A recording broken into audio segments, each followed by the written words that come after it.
I have been trying this and things aren't working. I couldn't upload the video on YouTube, and then I tried recording it straight on YouTube, and then it just cut out the recording, and now it's telling me I can't record on YouTube, so I have no idea what's going on. I'm trying to make a story about the journey that got me to my diagnosis, and it's proving to be really difficult because things are just not working. I had a 22-minute video. I was trying to upload it and it wouldn't upload, and I lost it. Like, I don't even know. So I'm gonna try and go fast. I mean, at least I have practice. I know the things I want to say, but it still ends up to be a long story. So, still loving Mavenclad. Let me put that out there. I am still loving my Mavenclad. Love it. I still feel fine. And yeah. So, backstory. My mom and my auntie, so my mom and her sister both have MS. They were both diagnosed over 20 years ago. My auntie hasn't gone on to have any attacks, whereas my mother has. My mom went from relapsing and remitting to now being secondary progressive. So, not ideal. However, my mom also has chosen not to take any DMTs. So, her disease has just progressed as it would have naturally, I suppose, because it has progressed naturally. She hasn't done anything to try and prevent further attacks. So she's still able to walk. She uses a cane, but that's really it. She still drives and she still walks. So all in all, after 20 years, I don't think it's too bad. Oh, hello, kitten. Hello. But so that is what it is. She's sort of against DMTs, and I'm going to touch on that in another video of just sort of the dynamics of having someone in your family who disagrees with your choice to go on a DMT. And yeah, my brother also has primary progressive. He was diagnosed after me, although he was symptomatic way before me. And he has taken Ocrevus. So I'd like to talk a little bit about his journey and my journey, and how our mother's beliefs about modern medicine have affected us in that journey. I also want to make another video about the emotional journey that I went on after I was diagnosed, and even sort of before, like when I had my major attack. From my major attack to just after my diagnosis, I want to talk about that emotional journey, because I'm sure, as anyone who has been diagnosed with sort of like a life-altering disease, it's a process. It's a lot to cope with and to deal with mentally and emotionally. So I want to make a video on that too.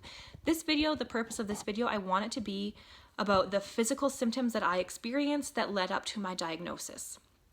So with the backstory of knowing that my mom and my auntie have MS, somewhere in the back of my head, I always suspected I would get it.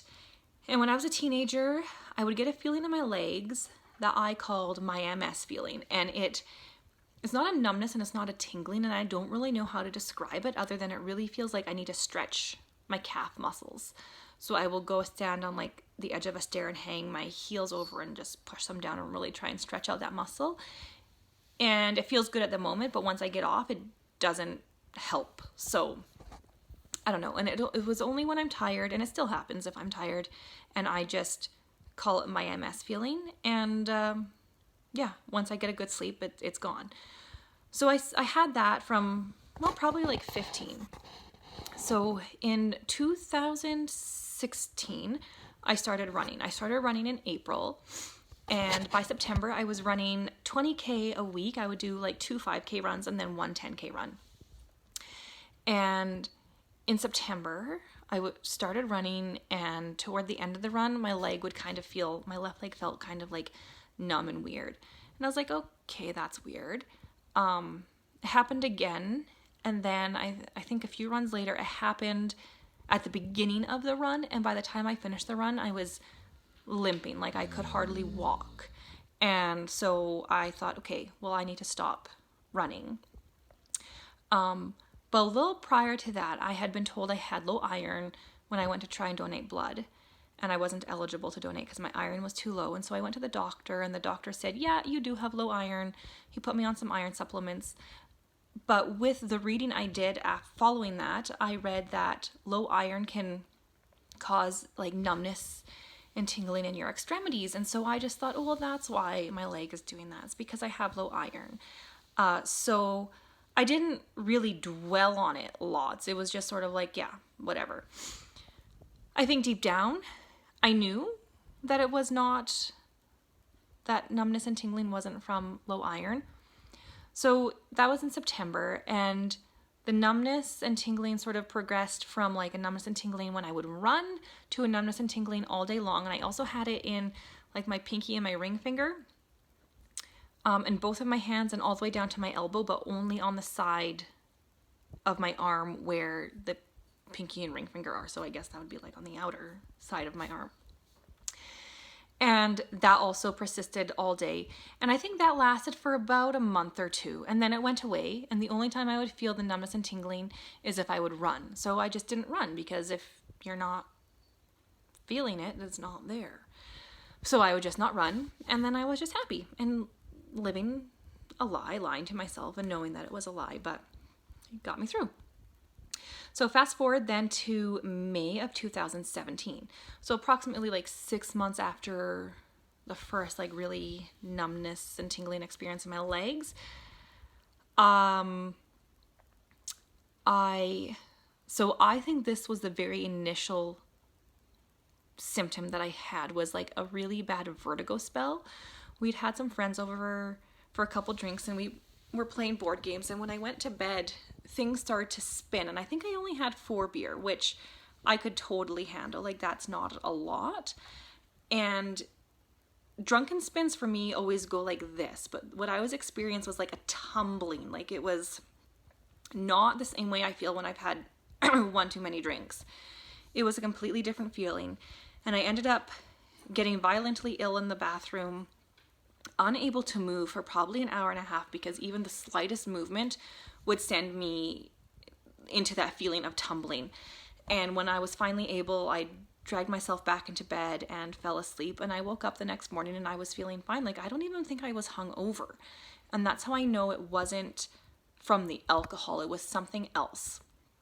And I said that to my husband. I was like, it wasn't like a regular drunken spin, it was like this tumbling sensation.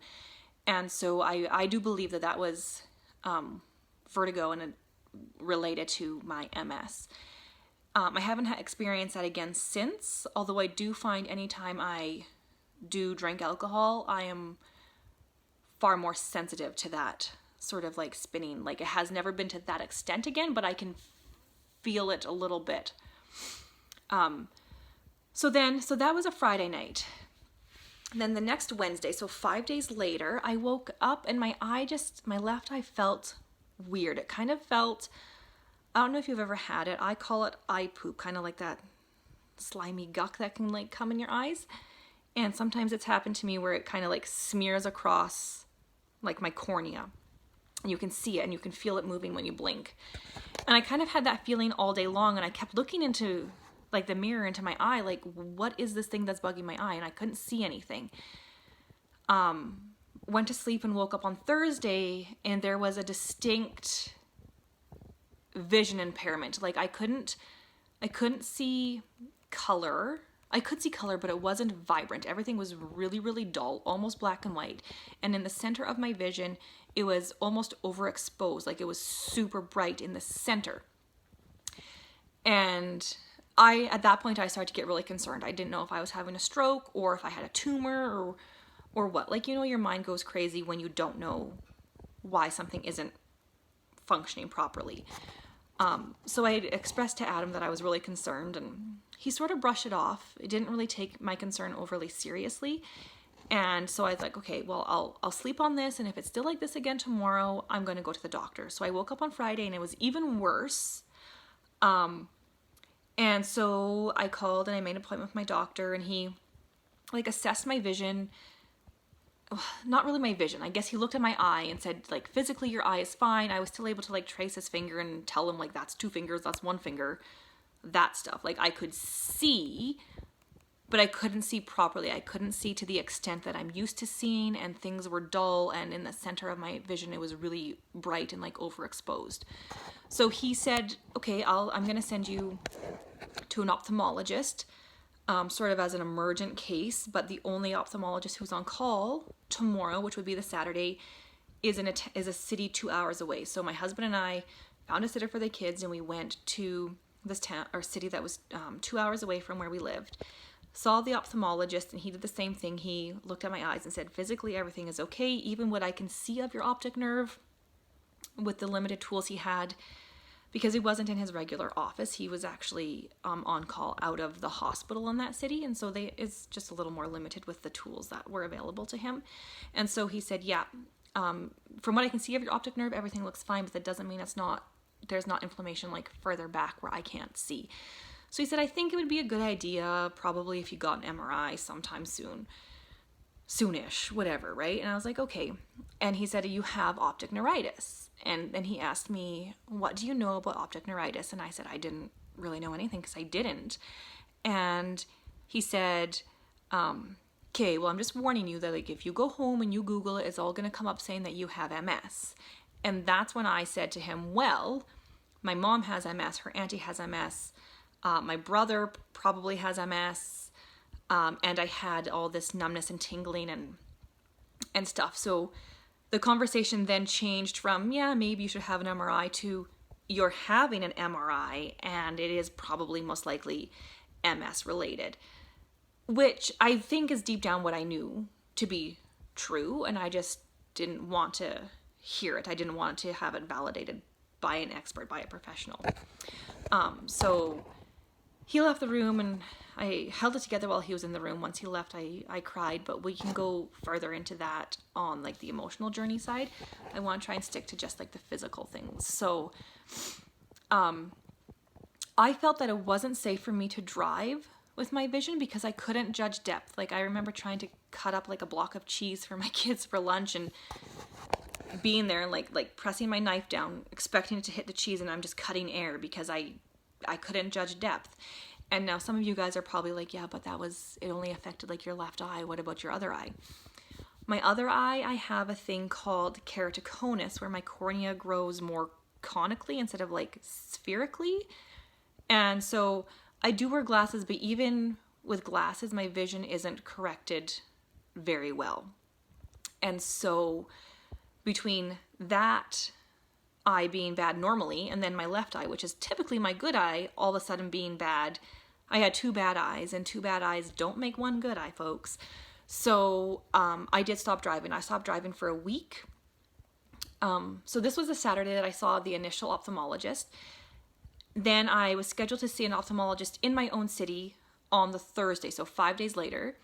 And when I went to him, he said to me, oh, wow, like your vision's really improved from Saturday. So really my optic neuritis only lasted about a week, and for that I'm super grateful. Now, all that summer, when I started to get hot, I could feel the color fading, like the color vision. So there was definitely still some sort of inflammation that was affecting my vision when I got hot, which is very typical for people with MS, right? Like the heat really can make things flare up worse. So, yeah.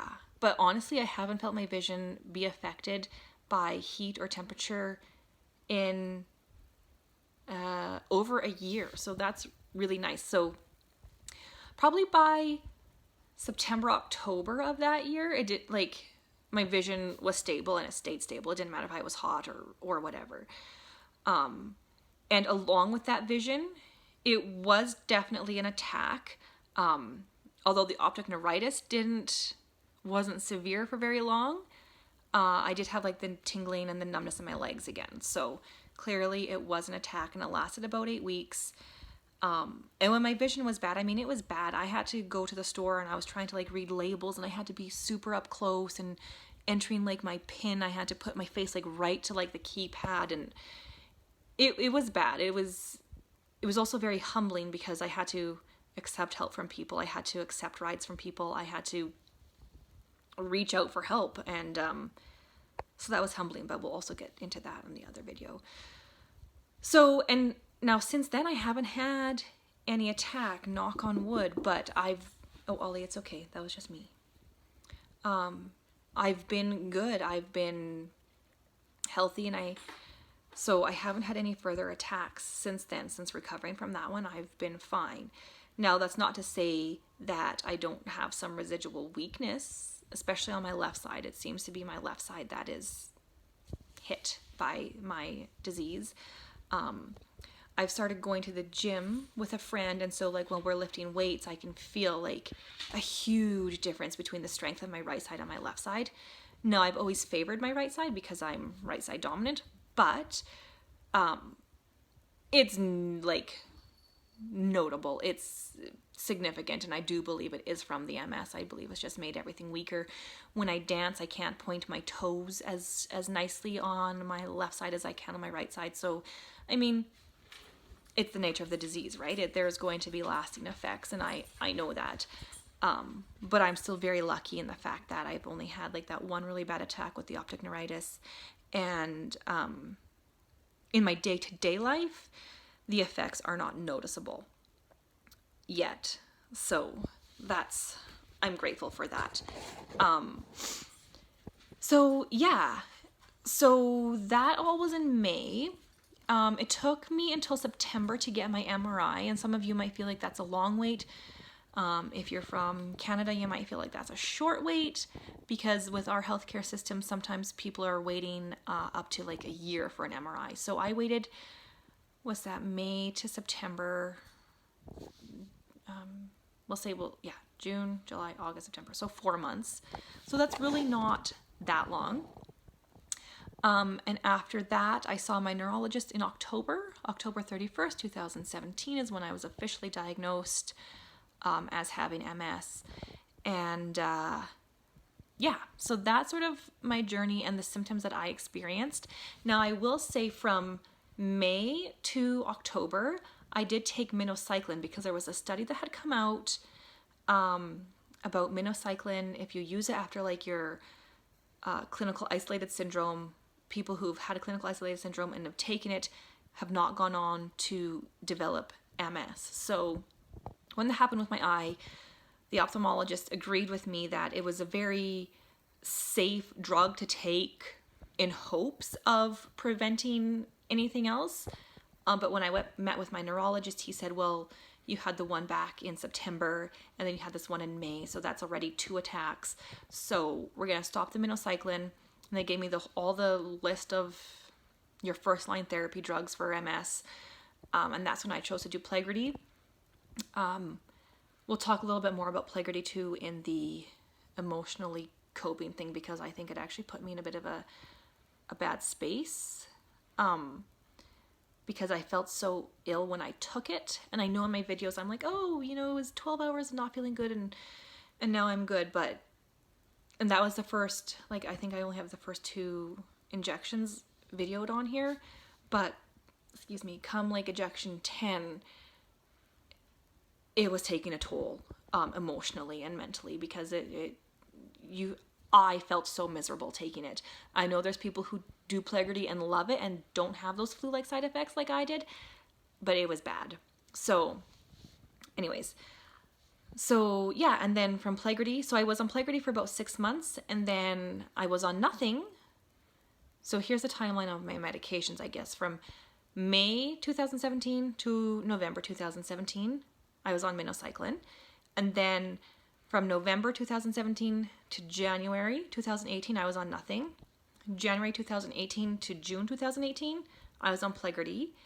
June 2018 to February 2019, I was on nothing because we were moving and I wasn't able to take the Plegridy because of the white blood cell count. And then the move, I just didn't want to. When I was given the okay to restart it, I was scared and didn't want to because I was feeling really good not being on it. And so now I'm on Mavenclad, which is obviously a really long-term medication. But my first year so far is going great. So that's my journey so far. Those are the symptoms that I've presented with. Luckily, I've had no pain. I haven't had the MS hug. I haven't had any of that stuff. I really feel like I have a very minor, or not, the opposite of severe? Minor? I don't know. A really minor case of MS where it's not super severe yet. That's kind of how my mom started though, and so I've seen her journey without taking medication, and I don't really want to progress the same way she has. So I want to be able to run and play with my grandchildren we'll get more into that on the appropriate video. So this was just my symptoms, my journey of how I became diagnosed, and sort of like the time frame. So from like my optic neuritis, which is technically my second attack, to diagnosis was only about 5 or 6 months, which isn't too bad, actually. I do feel lucky for that. But I think my phone is going to run out of storage right away. So I'm gonna say see you later, and we'll talk more about other things in other videos.